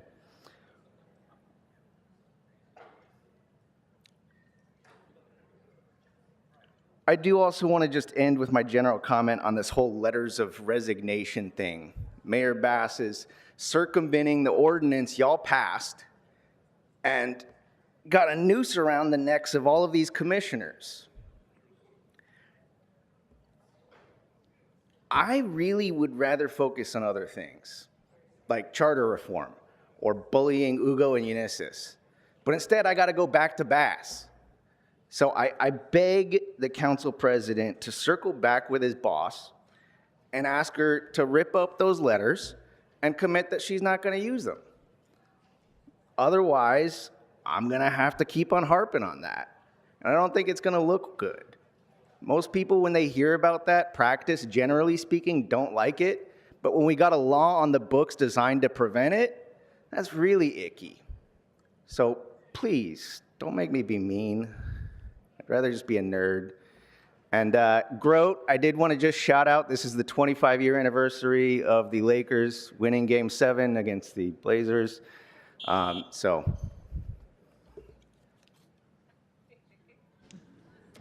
All right, that concludes public comments at this time. Mr. Clerk, what's before us? Mr. President, the council may now vote on items 18 through 22. All right, those items are now before us. Let's open the roll, close the roll, tabulate the vote. 14 ayes. All right. The council may now proceed to the public hearing for agenda item 1. All right, this item concerns the City Council's adoptions of resolutions of necessity to authorize commencement of eminent domain proceedings to acquire portions of the properties identified in the draft ordinance. We will proceed as follows. First, we will hear an oral presentation from Mark Adams, Director of Government Affairs at LA World Airports. Second, the council may address Mr. Adams. Third, following questions from the council, each of the affected property owners or representatives on their behalf may address the council. Any member of the council may ask those property owners follow-up questions. After final questions from the council, I will close the hearing and ask the council to determine if it wishes to adopt the proposed ordinance approving the resolutions of necessity. So we'll now open the hearing and hear from Mr. Adams of LAWA. Thank you, and good morning, council members. As the president said, my name is Mark Adams. I'm the Government Affairs Director for Los Angeles World Airports, and we are conducting a scripted hearing today for the eminent domain proceedings for these properties near LAX. This hearing is to determine whether the council wishes to adopt ordinances approving resolutions of necessity to authorize commencement of eminent domain proceedings to acquire the properties identified in the draft ordinances. These ordinances do not address in any way disagreements over the amount of compensation to be paid for the taking of the property interests, nor does the adoption of the ordinances prevent the properties from continuing to negotiate. It is always possible that settlements may be reached without trial or significant litigation over these acquisitions, and that is always our hope. But in this case, for the reasons explained in the staff report and in the presentation, we're asking that the council approve the ordinances so that staff may move forward with the next legal step of the condemnation process. Adopting the ordinances requires an affirmative 2/3 vote of the City Council. At the close of this hearing, you will be asked to approve the proposed ordinances, approving the resolutions of necessity, which set forth a few key findings that are also listed in the report of the Board of Airport Commissioners. The council file in this presentation will give you the facts necessary to support these findings. The presentation, council file, and all its reference documents will become part of the record of these proceedings. If there is any additional information presented to the council this morning, it will also be added to the record. If you have any questions about the facts, do not hesitate to ask me. If you have legal questions about the findings, please ask the city attorney. I will remind you that the first two findings, the public interest or necessity requiring the project, and the project being planned or located in the manner most compatible with the greatest public good and the least private injury, are applicable to the entire project and not solely to the use of eminent domain for any one of the acquisitions at issue here. The remaining findings apply to each of the specific properties at issue. While the council file details much of what I'm about to discuss, I'd like to touch on a few items. Number one, the project requiring acquisition of the properties is the LAX Airfield and Terminal Modernization Project, or ATMP. The property acquisitions for ATMP are only pursued via eminent domain as a last resort after voluntary acquisition measures have been pursued and proven unsuccessful. LAWA provided written offers and accompanying appraisal summaries to the property owners, and despite efforts to negotiate, we have not yet reached agreement for the acquisition of the needed property rights. Finally, notices of this hearing were sent by first-class mail to the property owners. This concludes my presentation. I would like to take this opportunity to remind the council members that the adoption of the ordinances requires an affirmative 2/3 vote of the council. Thank you. All right, that concludes Mr. Adams' presentation. I do not see any speakers on the queue. So now we'll have an opportunity for the property owners to present as well. Mr. Grote. And I believe there's at least one representative here. I don't know. I see another gentleman standing up. So are you here for the property owners as well? Okay. If you would like to make your way, Mr. President, would you like them at the table or at the podium? The table is fine. Okay.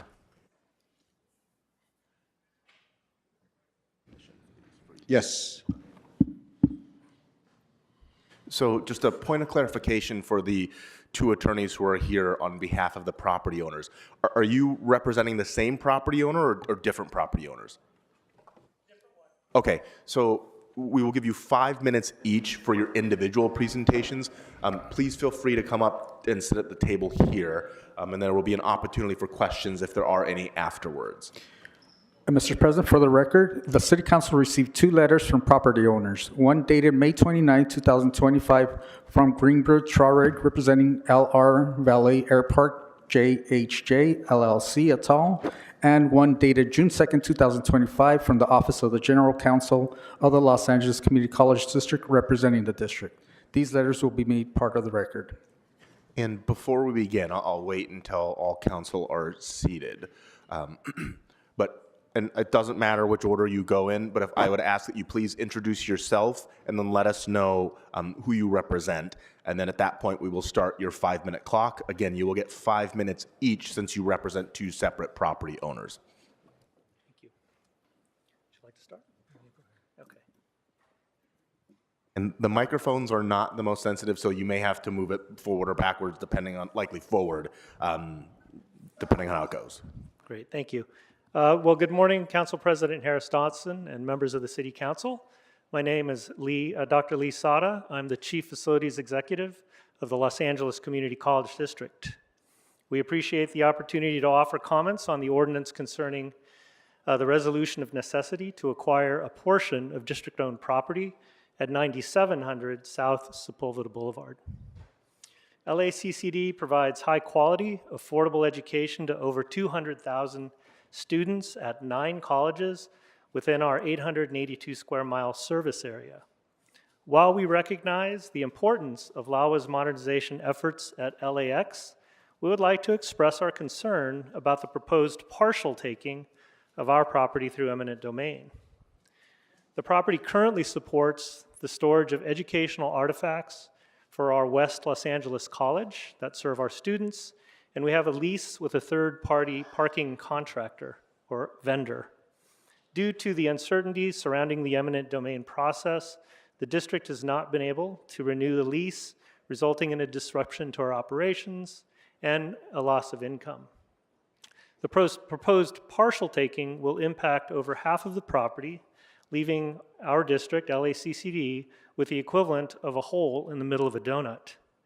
During the 44-month construction period, access will be further restricted, and the elevated roadways that eventually fly over the parking lot will constrict full development of the site. We believe that a full acquisition of the property will offer a more practical and equitable outcome for both parties. A full taking will allow LAWA to proceed with construction in an expeditious manner and will provide just compensation to the district for the entire property. In closing, we appreciate the ongoing and professional negotiations of the LAWA negotiating team led by Deputy Executive Director Dave Jones and Deputy City Attorney Cynthia Alexander. We hope to negotiate a full acquisition of the property outside of the eminent domain process, and we hope that LAWA staff will be encouraged to do so. We believe that a full taking of the property will best serve the interests of LAWA, LACCD, and the public good. Thank you so much for the opportunity to comment this morning. Thank you so much. We have Councilmember Jurado on the... Oh, you're over there? If that mic works, you're free to speak from it. Sorry. I wanted to know, this is a resolution of public interest and necessity, and so how are we determining, I understand the public interest portion, the modernization of LAX, but how are we determining, like what's the legal definition of necessity in this instance? What's the legal definition of necessity? I think this question is for the LAWA representative. If it's a legal question, I'm going to defer to the city attorney. Cynthia Alexander is coming up right now.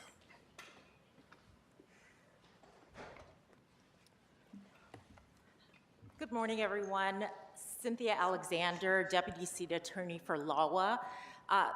The necessity for these properties are for, as Mark Adams mentioned, the LAX Airfield Terminal Modernization Project, and specifically these projects are needed for, these properties are needed for roadway improvement projects to assist with roadway congestion for LAX. Sure. All right, seeing no other speakers on the queue, Mr. Clerk, Mr. Grote, anything else for the... We have one more. Yes. Oh, you have one more representative. Yes. The I'm so representative sorry, for the second property owner, yes. Thank you, Honorable Council President, Honorable Council Members, and Mr. City Attorney. Adam Siegler, Greenberg Traurig, on behalf of the 4 co-owners of 9600 Sepulveda. We also had a lease on the adjoining property represented by the gentleman to my left. So we have an interest in both properties. It's a somewhat complex arrangement because our operations overlap both. We respectfully object to the resolution of necessity because we don't believe that it was taken after appropriate examination of alternatives had been conducted. In other words, we believe that the city and the LAWA board had irrevocably committed to the taking without considering alternatives, which is a requirement of the least private injury element for a resolution of necessity. I do want to acknowledge we've had a good relationship with LAWA on this matter. We are engaged in the ongoing negotiations. In particular, I want to acknowledge and commend my colleague to my right, Ms. Cynthia Alexander, whose office has been tremendously cooperative and respectful of the process. So we're very grateful for the ongoing conversations we have. I do believe that we will be able to resolve these matters, but I do want to point out that we must respectfully reserve our objections to the resolution of necessity at this time. And given the fact that we have one request for a full taking as opposed to a partial taking and one objection to the procedures, we would respectfully submit that it might be more appropriate to defer the resolution of necessity until these matters can be worked out by the people present at this table. I hope that will address any concerns that we all have, and I believe that we can come to a resolution based on that. So with that, we respectfully submit our written objections, which were dated May 29. I believe they're part of the record, and I would incorporate those into my remarks as well. So thank you for the opportunity to be heard, and stand ready to answer any questions that the council may have. All right, seeing no members on the queue, I'll thank all of you for being with us this morning and sharing with us. I see Mr. Blumenfield. Sorry about that. Just a quick question on that. Assuming we make the finding of necessity, then that's still, you still at that point are going to negotiate fair market value, right? Yes. So, I mean, and you're already negotiating fair market value. So it just seems like, I mean, in some ways you're asking us, and I understand the posture you have to take, but at the end of the day, the same thing is going to happen. Whether we do the necessity now or later, you're in the process of negotiating fair market value, and that's what has to happen. That's what a condemnation is. It's just a question of whether it's a friendly condemnation or we have to go through the legal process, but it seems like it's the same negotiation, right? Or am I missing something? You're correct on that. And there are actually 4 properties that are at issue. There are 2 property owners who are not represented here. So we are optimistic that we will be able to reach a favorable agreement with the 2 property owners who are present here. But we still need to proceed with this as an insurance policy that we will be able to acquire the needs for the project and be able to start construction in a timely manner. But we feel very good about our negotiations. We've already reached an agreement in principle with a 3rd property owner, and 1 property owner we've been unsuccessful. So we definitely need to proceed with eminent domain in that case. But for the 2 here, we have been in negotiations for months, and we are currently working on a purchase and sale agreement, and we're close to reaching an agreement with the other. Right. So, colleagues, I would posture that to not move forward with this would really set us back in many ways. So I would urge us to move forward with this, get to that stage where everyone knows where we're going, and urge approval. Thank you. Thank you so much, Mr. Blumenfield, and thank all of you. I don't see any more speakers. I just want to wait a beat here for anybody to push their buttons who may have questions. All right. No such questions. We'll thank all of you for being with us today, and I'll kick to City Attorney and Mr. Clerk for what we do next. Mr. President, if there are no further questions from members of the council, the public hearing for item 1 may now be closed, and the council may now vote on the item as noted on the council agenda. All right. So we will open the roll on that item, close the roll, tabulate the vote. 14 ayes. All right. What's next? Mr. President, council has motions for posting and referral. They are posted and referred. The desk is clear, sir. All right, and we'll now go to announcements. We have a great announcements coming in the building now. If you can turn your attention to the first rows or the first set of pews in the audience, we have Girl Scout Troop number 70693 from the southeast area of the city. From District 9 and District 8, and is Nottingham here? Is Nottingham here? Wave your hand. So congratulations to Nottingham. She just won the science fair at 42nd Street Elementary School. So we're proud of them. And we want to thank Ariel Mendez from the Youth Council representative for helping to organize their presence in City Hall with us today. Welcome to all of you. Wave so you can be on the camera and everybody can see you at home on Channel 35. Let's give them another big round of applause. All right, other announcements, members? All right, seeing no other announcements, I'll ask everybody in the chamber to rise for adjourning motions.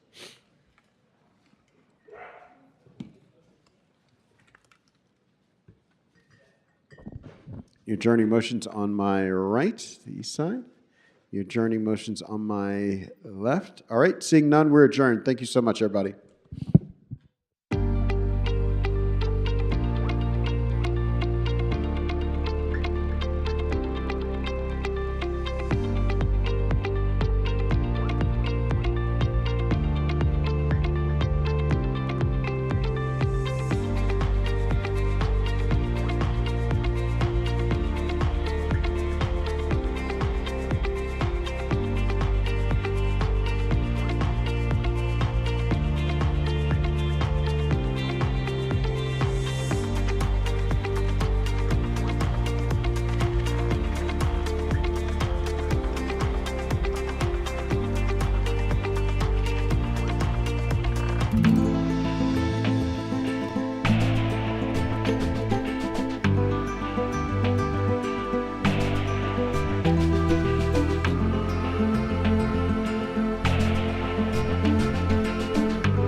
demand for tuna after the war. The French sardine company, which was now being marketed as Starkist, greatly benefited from the new popularity. Starkist became so fashionable that Hollywood even got in on the act. Bob Hope promoted Starkist, I think, when he was traveling to the troops. And that's kind of where Starkist brand kind of got known. And that's where it really took off and became a wonderful business. Although the new World War II demand for tuna created a wonderful seafood business for many people at the Port of Los Angeles, not everyone benefited. Japanese American fishermen were among all of the Japanese that were rounded up and put into internment camps after the attack on Pearl Harbor. They were told they only had so many hours and they would have to go to the relocation camps, they would call those things. It was unfortunate because when you come back from like the camp and so forth, you have nothing. Before you had your housing and you had your boats and everything, you don't have that anymore. My parents came back and basically they became gardeners because that's all they can do, be gardeners. Yeah. With the Japanese fishermen in internment camps, and with World War II creating a much larger need for tuna to feed the troops, there was tremendous